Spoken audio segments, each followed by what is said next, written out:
Hello guys, in this tutorial you will learn how you can stop Meta AI from suggesting your public posts and prompts on Meta AI, for example, on the feed of other users. So let us guide you through this.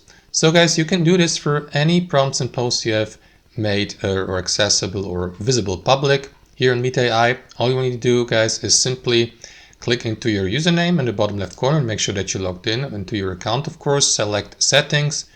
And here, guys, simply head over to, let me find it, data and privacy. And here, guys, click into suggesting your prompts on other apps. Like, for example, previously mentioned applications that are connected or associated to Meta AI, which is Facebook and Instagram mainly. So you may disable it to the right so that Meta AI stops suggesting your prompts and your posts on these social media platforms.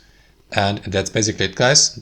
Click into X to close that settings menu here, and that's how it works. Thanks for watching, and I'll see you next time.